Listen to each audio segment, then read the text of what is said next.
Hello students, आप सभी का स्वागत है।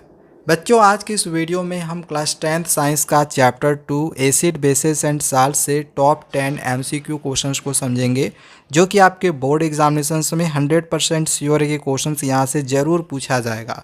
तो इन क्वेश्चंस की तैयारी आप लोग अच्छे से ज़रूर कर लेना। तो चलो एक एक करके सभी क्वेश्चंस और इसके आंसर्स को समझते हैं। चैप्टर 1 की वीडियो हमने बना दी है टॉप 10 एमसीक्यू क्वेश्चंस की, देखना होगा तो डिस्क्रिप्शन पे लिंक दिया हुआ है, जाके आप समझ सकते हो।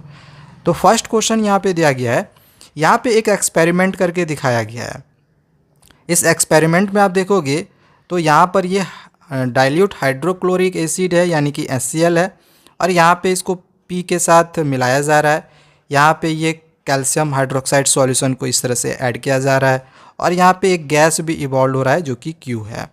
अब इससे रिलेटेड यहाँ पे देखो तो कुछ ऑप्शन दिया हुआ है और बताना है कि इसमें से कौन सा ऑप्शन सही होगा। तो यहाँ पे देखो P देखा जाए तो P यहाँ पे K2CO3 है, यहाँ पर भी K2CO3 है, और यहाँ पे KHCO3 है। तो देखो P यहाँ पे है और ये है डाइल्यूट हाइड्रोक्लोरिक एसिड यानी कि HCl। तो P को हमें क्या करना पड़ेगा, सबसे पहले तो HCl के साथ रिएक्ट करके दिखाना पड़ेगा। तो P जब HCl के साथ रिएक्ट करेगा तो क्या होगा, तो P हम मान लेते हैं कि K2CO3 और KHCO3 यही दोनों है ना। तो इन दोनों को हम रिएक्ट एक बार करके देखते हैं। तो देखो दोनों का हमने यहाँ पर रिएक्शन लिख दिया है। K2CO3 अगर HCl के साथ रिएक्ट करेगा तो KCl CO2 और H2O मिलेगा। अगर KHCO3 को हम HCl के साथ रिएक्ट करेंगे तो इसमें KCl H2 और CO2 मिलेगा। ठीक है। अब अगर आप ऑप्शंस में देखो तो ऑप्शन में यहाँ पे क्लोरीन गैस दिया हुआ है, कार्बन डाइऑक्साइड दिया गया है Q में। ठीक है, Q में देखना हाइड्रोजन गैस इवॉल्व हुआ है, CO2 इवॉल्व हुआ है। यहाँ पे अगर आप रिएक्शन में देखोगे तो यहाँ पर आपको कहीं पर भी क्लोरीन इधर देखने को नहीं मिल रहा है। ठीक है, क्लोरीन गैस यानी कि इवॉल्व नहीं होगा, साथ ही साथ हाइड्रोजन भी नहीं है, यानी कि हाइड्रोजन गैस भी इवॉल्व नहीं होगा। तो ये जो दो यहाँ पे ऑप्शन दिया हुआ है, ये वाला और ये वाला ऐसे ही कैंसिल हो जाता है। अब सवाल आ जाता है कि ये ऑप्शन होगा या ये ऑप्शन होगा। तो इसमें दिया गया है, एक में यहाँ दिया गया है नो चेंज। यहाँ पे जैसे सपोज कर लो कि यहाँ पे हमें ये मिला, ठीक है, कार्बन डाइऑक्साइड, KCl और वाटर। तो ये अगर यहाँ पे एक चीज़ दिया गया है कि ये अगर कैल्शियम हाइड्रोक्साइड सॉल्यूशन के साथ अगर इसको पास किया जाए तो क्या चेंज, मतलब कैसा चेंज होगा या चेंज नहीं होगा, मतलब या तो नो चेंज होगा या फिर टर्न्स मिल्की होगा। ठीक है, तो ये दो ऑप्शन हमारे पास था, ये दोनों में से कोई भी एक ऑप्शन सही हो सकता है। तो इसका भी रिएक्शन देखो हमने यहाँ पे लिख दिया है। ठीक है, इसका भी रिएक्शन हमने यहाँ पे कर दिया है कि जो कार्बन डाइऑक्साइड आ रहा था तो कैल्शियम हाइड्रोक्साइड के साथ जो भी यहाँ पे पास करना था हम पास कर रहे हैं। तो यहाँ पे हमें एक इनसॉल्यूबल कैल्शियम कार्बोनेट मिल रहा है, जिसके वजह से ये जो कैल्शियम हाइड्रोक्साइड है ये मिल्की वे में ये कन्वर्ट हो जाता है। ठीक है, तो मिल्की में ये कन्वर्ट हो जाता है, यानी इसमें ये जो ऑप्शन दिया गया है टर्न्स मिल्की, ये मिल्की में कन्वर्ट हो जाता है। तो ये आपका ऑप्शन डी जो है वो राइट आंसर हो जाएगा। ठीक है, इसमें नो चेंज नहीं होगा। तो ये आपका तीनों ऑप्शन हो जाता है गलत, ऑप्शन डी आपका हो जाएगा सही आंसर। तो ये हो गया क्वेश्चन नंबर 1। चलिए आगे अब हम क्वेश्चन नंबर 2 को समझते हैं। अब क्वेश्चन नंबर 2 है कि एक विजुअली चैलेंज्ड स्टूडेंट है, यानी मान के चलो उसको दिखाई नहीं दे रहा हो। अब उसको लैब टेस्ट में ये पता करने के लिए बोला जा रहा है कि कोई एक सॉल्यूशन है, तो बताओ कि ये एसिड है या फिर बेस है। तो उसके लिए हम क्या प्रीफर्ड करेंगे, किस तरह के इंडिकेटर को प्रीफर्ड करेंगे, ब्लू लिटमस पेपर का या फिर क्लोव ऑयल का, रेड कैबेज एक्सट्रैक्ट का या फिर हिबिस्कस एक्सट्रैक्ट का। तो इस तरह का इंडिकेटर के बारे में तो खैर हम पढ़े भी नहीं है। तो देखो ब्लू लिटमस होता है, इसमें कलर चेंज होता है।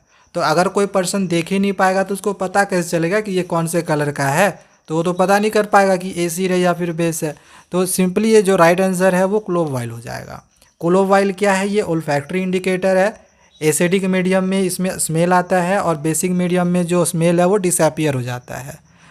नेक्स्ट आइए क्वेश्चन नंबर 3 है, जो कि एक असर्शन रीजन में क्वेश्चन दिया गया है कि जो मेटल ऑक्साइड है वो एसिडिक होता है नेचर में, ये असर्शन है। तो देखो जो मेटल ऑक्साइड है वो नेचर में एसिडिक नहीं होता है, वो बेसिक होता है। तो जो असर्शन है वो फॉल्स दिया गया है। रीजन में दिया गया है कि कैल्शियम हाइड्रोक्साइड अगर कार्बन डाइऑक्साइड के साथ रिएक्ट करता है तो साल्ट और वाटर फॉर्म करता है। तो ये सही रीज़न यहाँ पे दिया हुआ है। तो ये रीज़न सही है बट असर्शन हम लोग का गलत दिया हुआ है। तो असर्शन गलत, रीज़न ट्रू। तो ऑप्शन जो भी होगा आप लोग उसमें टिक कर लेना। नेक्स्ट क्वेश्चन नंबर 4 दिया गया है कि अगर किसी बेसिक सॉल्यूशन के स्ट्रेंथ को इंक्रीज करना होगा तो इसके लिए हम इसमें से क्या ऐड करेंगे। तो इसका जो राइट आंसर है ये ऑप्शन सी होगा। इसके लिए हमें OH माइनस आयंस ऐड करना होगा जिससे कि जो सॉल्यूशन होगा उसका जो स्ट्रेंथ है वो इंक्रीज्ड होगा। नेक्स्ट आए क्वेश्चन में पूछा गया है कि कास्टिक पोटैश का केमिकल फॉर्मूला इसमें से क्या होता है। तो कास्टिक पोटैश का केमिकल फॉर्मूला KOH होता है। ठीक है, याद रखना इसको। नेक्स्ट आगे क्वेश्चन नंबर 6 है कि विच one of the given acids, यहाँ पे कुछ एसिड्स दिए गए हैं और यहाँ पे बोला गया है कि इसमें से कौन सा एसिड जो है वो बोन मैरो और स्कर्वी डिजीज़ के ट्रीटमेंट में यूज़ किया जाता है। इंपॉर्टेंट क्वेश्चन है, याद रखना कि बोन मैरो और स्कर्वी डिजीज़ में इसमें से किस एसिड का हम यूज़ करते हैं इनके ट्रीटमेंट में। ठीक है, तो इसका जो राइट आंसर है ये आपका ऑप्शन सी हो जाएगा, एस्कॉर्बिक एसिड।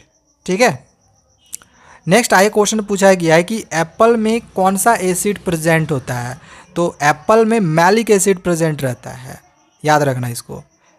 चलो नेक्स्ट आगे क्वेश्चन नंबर 8 दिया हुआ है, which one of the given is commonly known as blue vitriol and used as a fungicide. अब देखो यहाँ पे दिया गया है इसमें से किसको हम ब्लू विट्रॉल के नाम से भी जानते हैं, साथ ही ये फंगिसाइड में भी इसका यूज़ किया जाता है। तो इसका जो राइट आंसर है ये ऑप्शन बी हो जाएगा, कॉपर सल्फेट। नेक्स्ट आए क्वेश्चन नंबर 9 है, due to excess passing of CO2 through an aqueous solution of slaked lime. अगर हम कार्बन डाइऑक्साइड का एक्सेस पासिंग करते हैं स्लैग्ड लाइन के सॉल्यूशन के साथ तो जो इसकी जो मिल्कीनेस होती है वो फेड होने लगती है। तो इसका कारण क्या होता है फेड होने का। तो इसका रीज़न है कैल्शियम कार्बोनेट इससे प्रोड्यूस्ड होता है इस वजह से।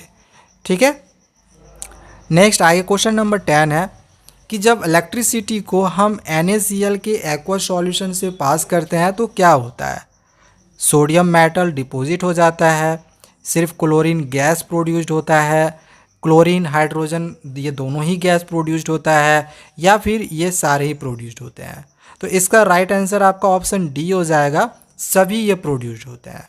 तो ये 10 क्वेश्चन थे जो कि आपके एग्जामिनेशन में आने के हाई चांसेस थे। टॉप 10 क्वेश्चंस अभी मैंने आप लोग करवाया है।